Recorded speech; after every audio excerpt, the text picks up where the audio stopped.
ప్రభువునందు ప్రియ దేవుని బిడ్డలారా, నేటి వాక్య ధ్యానం కొరకు సహకారం ఇచ్చిన కుటుంబం విద్యానగర్ వాస్తవ్యులు కుంకాల నీలావతి ఆరోగ్యరావు గారు, ఆకాష్ కిరణ్, నాన్సీ కిరణ్ గారు సహకారం ఇస్తున్నారు.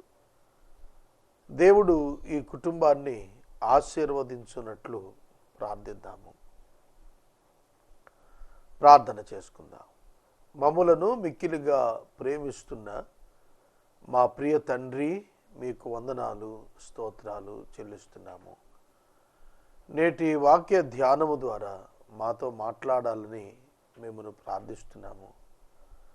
సహకారం ఇచ్చిన నీలావతి గారు, ఆరోగ్యరావు గారు, వారి కుటుంబం నాన్సీ కిరణ్, ఆకాష్ కిరణ్ కొరకు ప్రార్థిస్తున్నాము.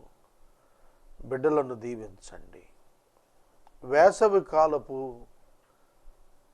తాపము నుండి, వేడిమి నుండి ప్రజలకు విడుదల దయచేయండి. మంచి వాతావరణము ఇమ్మని అడుగుతున్నాము. ప్రజలు చాలా సఫర్ అవుతున్నారు. ప్రభు కనికరం కోరుతున్నాము. నేటి వాక్య ధ్యానం మాకు దీవెనకరంగా ఇవ్వండి. యేసు ప్రభువు నామమున ప్రార్థన చేస్తున్నాము తండ్రి, ఆమెన్. ప్రభువునందు ప్రియ దేవుని బిడ్డలారా, దయచేసి మీ పరిశుద్ధ బైబిల్ గ్రంథాన్ని తెరవండి. మత్తయి సువార్త 5వ అధ్యాయము 5వ వచనము నుండి వాక్యాన్ని గమనిద్దాము. 5వ అధ్యాయము కొండ మీది ప్రసంగంగా పిలువబడింది. యేసు తన శిష్యులకు బోధిస్తున్న మాటలివి. వారి వెనుక బహుజన సమూహాలు ఆయన బోధన వింటున్నారు. యేసుక్రీస్తు ప్రభువు యొక్క రాజ్యాంగం, ఆయన రాజ్యము యొక్క రాజ్యాంగం ఇది. ఆయన పిల్లలు ఏ ప్రమాణములో, స్టాండర్డ్స్లో జీవించాలో నేర్పించింది ఇది. ఈ లోకం అపవాది సంబంధితం. ఈ లోకంలో దేవుని పిల్లలు జీవించాలి, దేవుని పిల్లలని రుజువు చేయాలి, దేవుని ప్రతినిధులుగా ఉండాలి, దైవ లక్షణాల ప్రతిబింబంగా జీవించాలి. ఇది చిన్న విషయం కాదు, పాపులకు అర్థం కాదు. ప్రభువు ప్రేమ అవిశ్వాసులకు ఎలా ఈనాటికి అర్థం కాలేదో, నీతిమంతుడిగా జీవిస్తున్న వ్యక్తి జీవితం అవినీతి పరులకు, పాపులకు అర్థం కాదు. కనుక దైవ ప్రేమ, దైవ విధానము, దైవ ప్రమాణము మన జీవితాల్లో మనం చూపిస్తున్నప్పుడు ఎదుటివారికి అర్థం కాకపోయినా ఒక సమయాన వారు గ్రహించేటట్లు ప్రభువు సహాయం చేస్తారు. వ్యక్తిగతంగా ఒక వ్యక్తి ప్రభువును అంగీకరించి వాక్యం చొప్పున జీవిస్తుంటే, ఆ వాక్యము చొప్పున జీవిస్తున్న జీవితం చేత ప్రజలు ప్రభువు యొద్దకు వచ్చే అవకాశం ఉన్నది. కనుక మనుషులు నిమిత్తం కాక మనమేమై ఉన్నామో దాని నిమిత్తం మనం జీవించవలసిన వారమై ఉన్నాము.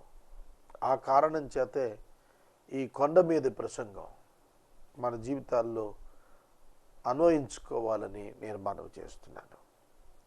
సాత్వికులు ధన్యులు, సాత్వికులు ధన్యులు.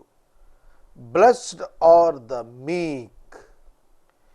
మీక్ అంటే సాత్వికులు. బ్లెస్డ్ ఆర్ ద మీక్.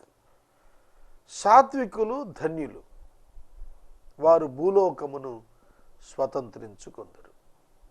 Is it possible today? ఇవాళ మీరు పేపర్లలో చూసిన, టీవీల్లో చూసిన దందాలు నిర్వహిస్తున్నవారు, భూ ఆక్రమణ చేస్తున్నవారు ఎవరు? Ferocious people, బలత్కారులు. బలత్కారులు భూమిని పట్టుకుంటున్నారు. బలమున్న వాళ్ళు ఎకరాలు ఎకరాలు దోచుకుంటున్నారు. బలమున్నటువంటి వాడిదే రాజ్యం. ఇది ఇవాళ నినాదం. ఈ భూమి మీద అపవాది యొక్క ప్రభావం చేత ఈ లోకంలో శక్తిమంతులదే భూమి, దాన్ని లాక్కున్న వాడిదే అన్నట్టుగా ఉంది. కానీ ఇక్కడ వాక్యం దానికి భిన్నంగా మాట్లాడుతోంది. సాత్వికులు ధన్యులు, వారు భూలోకమును స్వతంత్రించుకుందరు.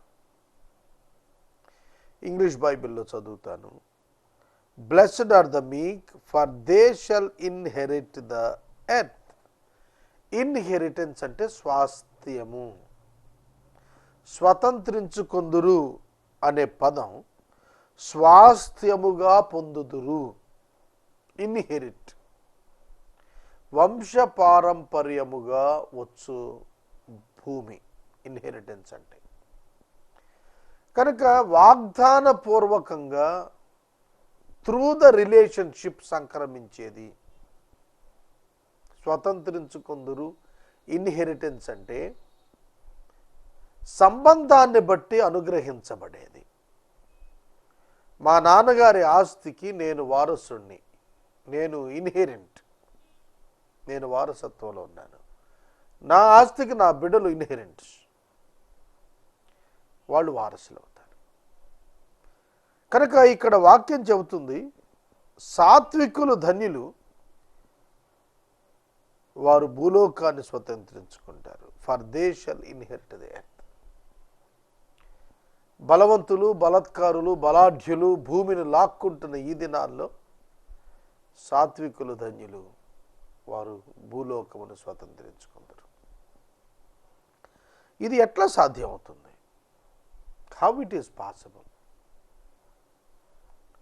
యేసు ప్రభు రెండవ రాకడలో 1000 సంవత్సరాలు భూమి మీద పరిపాలన చేసినప్పుడు సాధ్యమవుతుంది. ఇవాళ న్యూ టెస్టిమెంట్ పీరియడ్లో చర్చ్కి inheritance not the earthly one. మీరు జాగ్రత్తగా గుర్తుపెట్టుకోండి. మన నివాసములు ప్రభు సన్నిధిన పరలోకాన. ప్రభు చెప్పింది యోహాను 14లో అదే, నేను స్థలం సిద్ధపరుస్తానికి వెళుతున్నాను అన్నాడు. మరి ఇక్కడ భూలోకం అన్నాడు, మీరును ఉండునట్లు నేనుండి స్థలాన నేను వచ్చి మిమ్మల్ని తీసుకెళ్తాను అన్నాడు. కనుక అది భూలోకం కాదనేది అర్థం అవుతుంది. భూలోకం నుండి వెళుతూ నేను వెళుతున్నాను, మీకు స్థలం సిద్ధపరుస్తాను అన్నప్పుడు that is a different place, not on the earth but somewhere in the universe.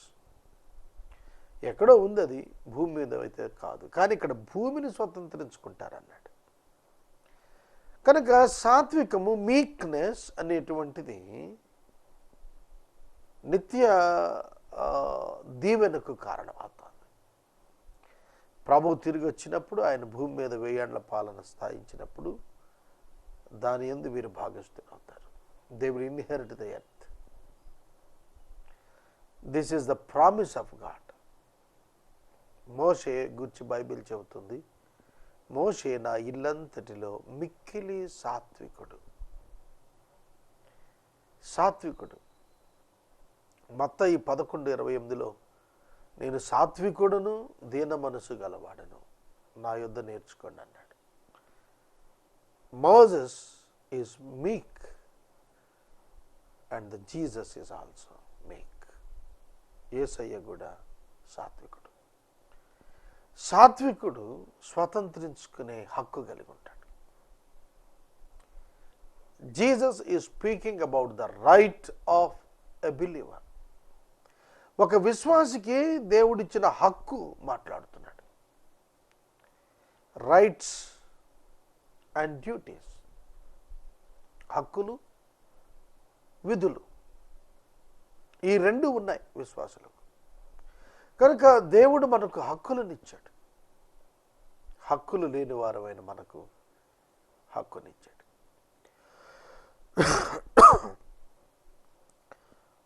నీతి కొరకు ఆకలి దప్పికలు గల వారు ధన్యులు, వారు తృప్తిపరచబడతారు. Blessed are those who hunger and thirst for righteousness, for they shall be satisfied. ఇవాళ ఈ లోకంలో ఇది కనపడదు. నీతి ఎవరికి కావాలండి? ఇవాళ న్యాయం ఎవరికి కావాలి? విలువలు ఎవరికి కావాలి అనే ప్రశ్నలు మనకు నిత్యం ఎదురవుతున్నాయి. 21st సెంచరీలో ఈ నూతన తరం, ఇప్పుడు ఉద్భవించిన తరం, అంటే ఆఫ్టర్ 1990 బార్న్ పీపుల్, 1990 తర్వాత 95 తర్వాత పుట్టిన వాళ్ళు నూతన తరం, ఏ న్యూ జనరేషన్. వీళ్ళు ప్రత్యేకంగా మనం చూస్తున్నప్పుడు చాలా పిన్ పాయింటెడ్గా వారు తమ జీవితాన్ని లీడ్ చేస్తున్నప్పుడు రైచియస్నెస్ అనే పదాన్ని పట్టించుకోవట్లేదు, అది పక్కన పెట్టేస్తున్నారు. నీతి, న్యాయం, చట్టం, ధర్మం, ఇవి ఎవరు చూస్తున్నారు? ఇవాళ నడి వయస్కులకే జ్ఞానోదయం కావటం లేదు. ఇవాళ ధర్మం అంటే ఏమిటో అర్థం కావటం లేదు. చట్టం వేరు, ధర్మం వేరు. చట్టం ఐపీసీ, కానీ ధర్మం ఉంది చూశారు, మనుషులకు దేవుడిచ్చినటువంటిది. ఎఫెసీ పత్రిక 6వ అధ్యాయం చెప్పింది, ఒక గొప్ప ధర్మాన్ని గురించి మాట్లాడింది, తల్లిదండ్రులను గురించి మాట్లాడింది. ఇది ధర్మమే, ఇట్ ఈస్ జస్ట్ఫుల్, న్యాయం అది. You must do that. కనుక ఎఫెసీ పత్రికలో 6వ అధ్యాయం 2వ వచనంలో చాలా తేటగా, పిల్లలారా మీ తల్లిదండ్రులకు లోబడి ఉండండి, వాళ్ళని సన్మానించండి, ఇది వాగ్దానాలతో కూడిన ఆజ్ఞల్లో మొదటిది. పౌలు గారు చెబుతున్నప్పుడు ఇది ధర్మమే అని చెప్పాడు. క్రైస్తవుడు చాలా ధర్మాలు కలిగి ఉన్నాడు. ఇండియన్ కాన్స్టిట్యూషన్ పర్మిట్ చేస్తుందో లేదో తర్వాత పక్కన పెట్టండి, కానీ as a Christian you must follow the way of God. దేవుని విధానాన్ని మనం ఫాలో అవ్వాలి. నీకు మేలు కలుగునట్లు మొదట వచ్చిన పిల్లలారా ప్రభువునందు మీ తల్లిదండ్రులకు విధేయులై ఉండుడి, ఇది ధర్మమే. This is right, for this is right. Right అంటే హక్కు కాదు, ఇక్కడ చేయవలసినది. దిస్ ఈజ్ రైట్ అంటే ఇది మంచిది, ఇది ఖచ్చితం, దిస్ ఈజ్ గుడ్ అని అర్థం ధర్మమే అని అంటే. కనుక తల్లిదండ్రులను ప్రేమించండి, ఆదరించండి అనేది ధర్మం ఇవాళ చాలామంది పట్టించుకోవట్లేదు. ఫేస్బుక్స్లో చాలా చోట్ల కూడాను ఇట్లాంటివి పిక్చర్స్ పెట్టి ఓల్డ్ పీపుల్ బొమ్మలు పెట్టి రోడ్డును వదిలేశారని చెప్పేస్తున్నారు. కనుక వాక్యములో అంటున్న మాట, నీతి ఎవరికి కావాలి? ఇవాళ నీతి కోసం ఆకలి కావాలట, దప్పిక కావాలట. నీతి అసలు అర్థమైందా? What is righteousness? నీతి అంటే ఏంటి? ప్రేమ, న్యాయం ఒకేసారి జరిగించడం. నీతి అంటే ఏమిటి? It's a divine character, not of the flesh. శరీరం నుంచి వచ్చేది కాదు, శరీరం నుండి వచ్చేది కపట నీతి.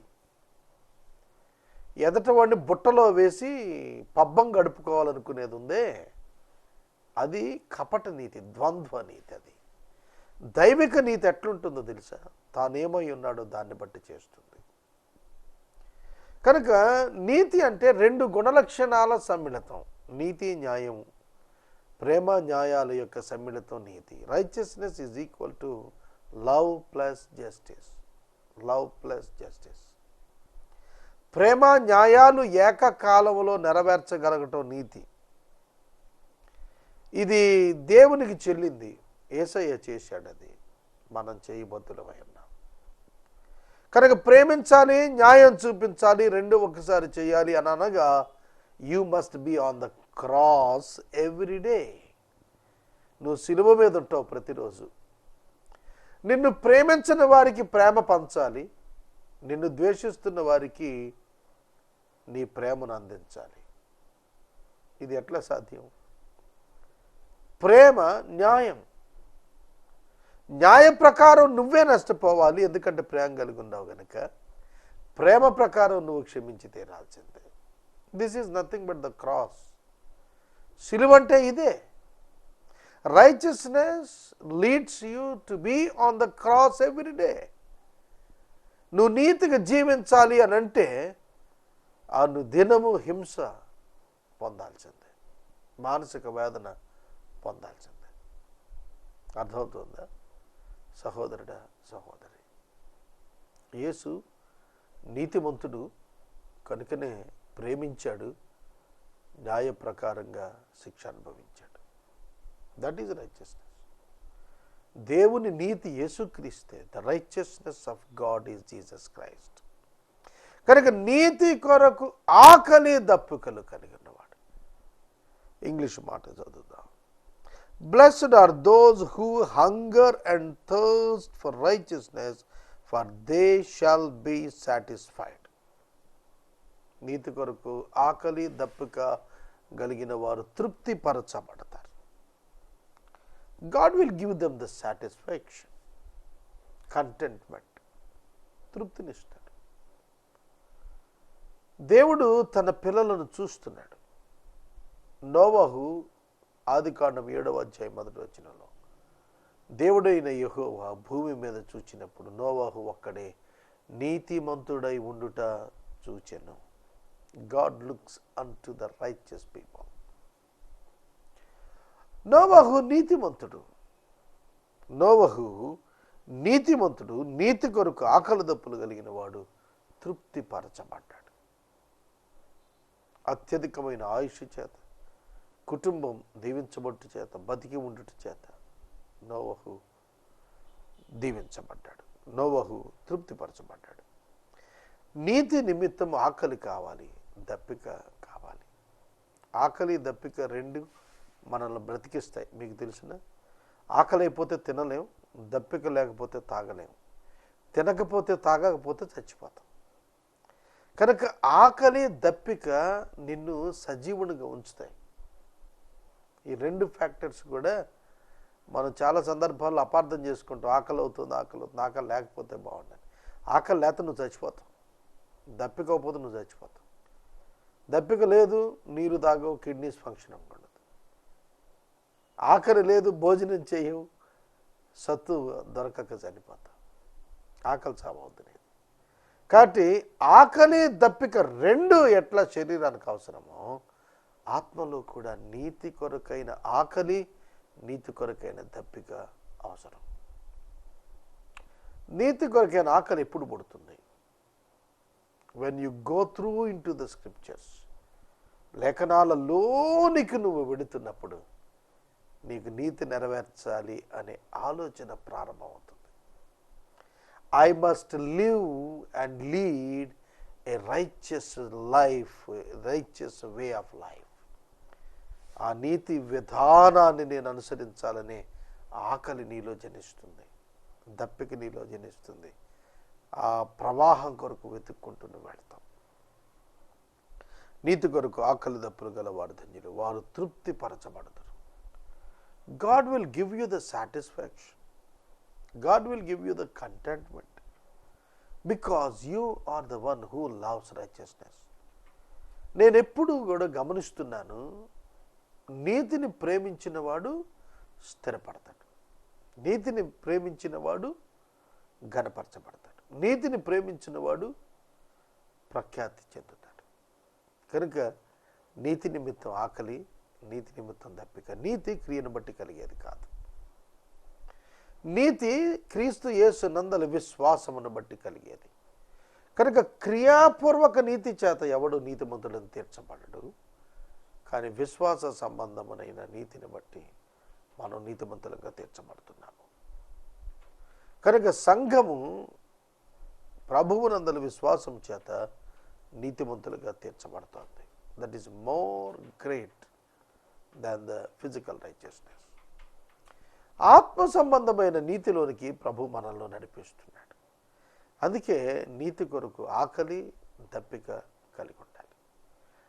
ఐ మస్ట్ బి పర్ఫెక్ట్, నేను ఖచ్చితంగా ఉండాలి, నేను సరిగా ఉండాలనే భావన నీలో స్థిరపడినప్పుడు నీవు ఈ నీతి కొరకైనటువంటి ఆకలి దప్పులకు ప్రాధాన్యతను ఇవ్వగలుగుతావు.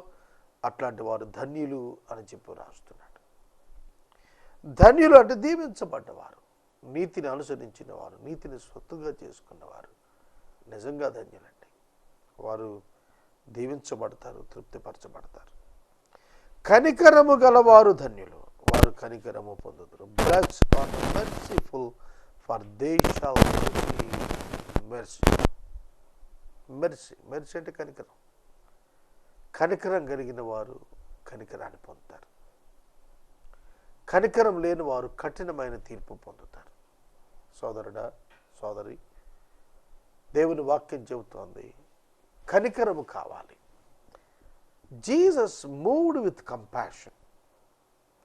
ఎక్కడ చూసినా యేసు కనికరంతో చెల్లించిపోయాడు. ఆయన కనికరించబడ్డాడు, దేవుని చేత కనికరించబడ్డాడు.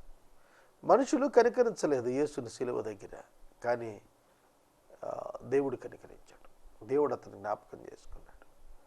దేవుడు ఆయన సమాధులు వదిలిపెట్టలేదు, తిరిగి లేపి తీసుకొని వచ్చాడు. కనుక మనం ఆయన పట్ల చేసిన క్రియలను మరిచిపోవటానికి మన ప్రభు అన్యాయస్తుడు కాదు.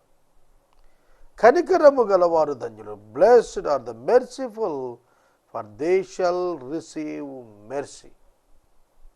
కనుక మెర్సీఫుల్నెస్ మనలో కావాలి.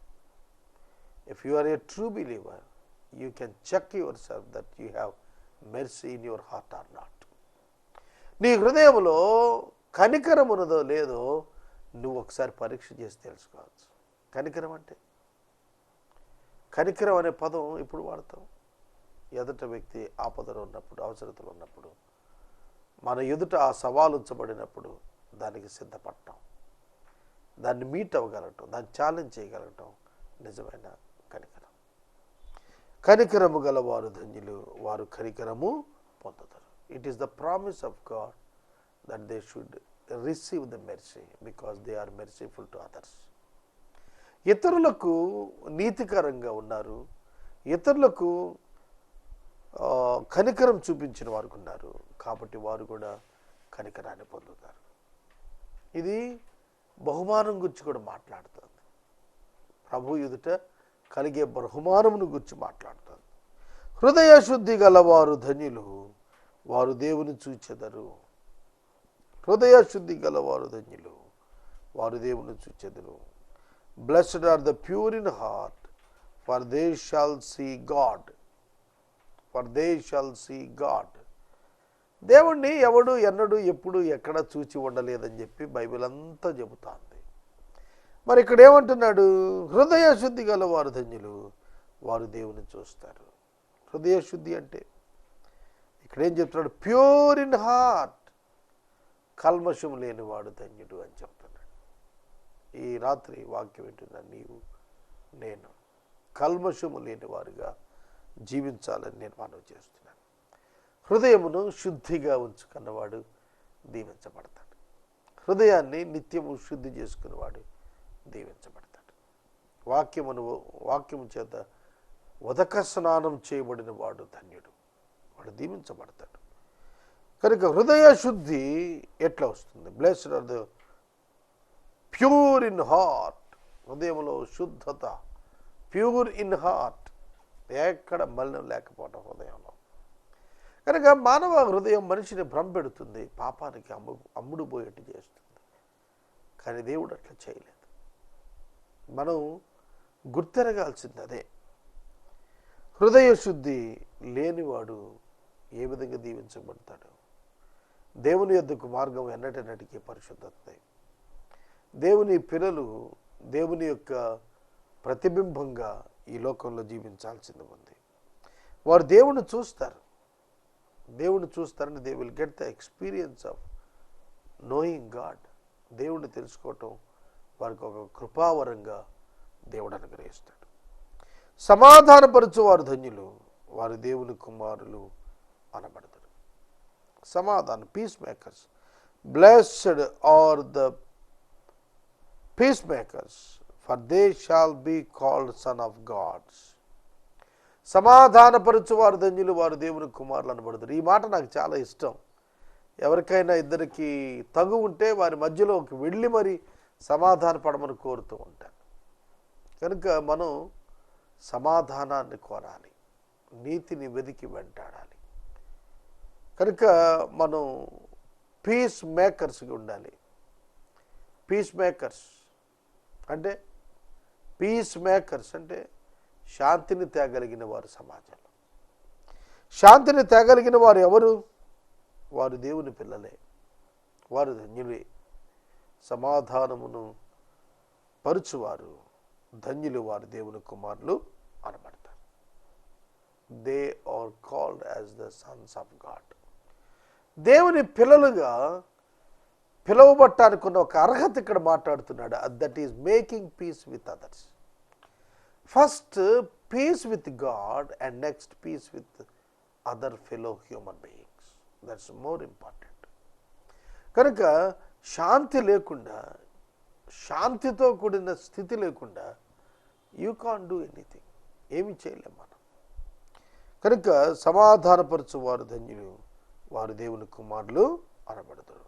నీ నిమిత్తము హింసించబడు వారు ధన్యులు, వారి పరలోక రాజ్యము వారిది. నీతి నిమిత్తము హింసించబడు వారు ధన్యులు, పరలోక రాజ్యము వారిది. మరలా ఇక్కడ పరలోక రాజ్యం అన్నాడు. 3వ వచనంలో పరలోక రాజ్యం గురించి మాట్లాడాడు. మరలా 10వ వచనంలో పరలోక రాజ్యం గురించి మాట్లాడుతూ అది వారిది అన్నాడు. ఎవరిదట? ఆత్మ విషయమై దీనులు, నీతి నిమిత్తము హింసించబడువారు. నీతి నిమిత్తము హింసించబడే ప్రతి వాడు ధన్యుడు. ఎందుకంటే ప్రభువు తన యొక్క దాసులుగా వారిని ఎన్నిక చేశాడు. నీతి నిమిత్తం హింసించబడు వారు ధన్యులు. యేసుక్రీస్తు ప్రభువు దైవనీతిని నెరవేర్చడానికే హింసనందాడు. To show the love of God on cross and the justice of God on the cross, he sacrificed his life. ఎవరు హింసిస్తారు నీతిమంతుల్ని? సద్భక్తితో బ్రతక ఉద్దేశించిన వాడు తప్పక హింసనుంతాడన్నాడు.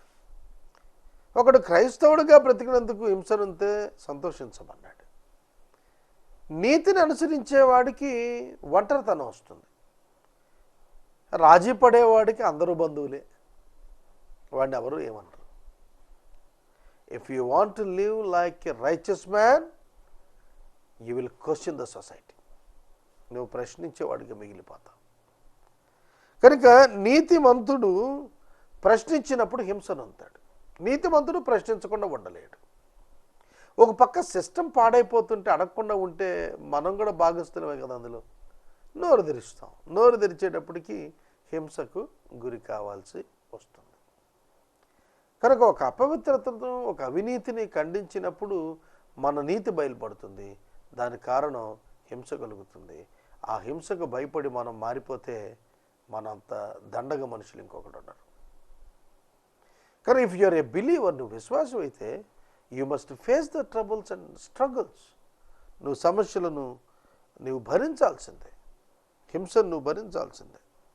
కానీ ఆ హింస నీకు ధన్యతగా ఉంటుందనేది నీకు తర్వాత అర్థమవుతుంది. పరలోక రాజ్యం వారికి దేవుడిస్తున్నాడు. ఎవరైతే భరించువారికి ఉంటారో, ఎవరైతే హింసించబడి కూడా సహించువారికి ఉంటారో వారికి దేవుడు పరలోక రాజ్యం గ్రాంట్ చేస్తాడు. నేను 10వ వచనం దగ్గర నేను వాక్యాన్ని నిలుపుతున్నాను. 5వ వచనం నుండి 6వ వచనాలు 10వ వచనం వరకు మనం ధ్యానం చేశాము.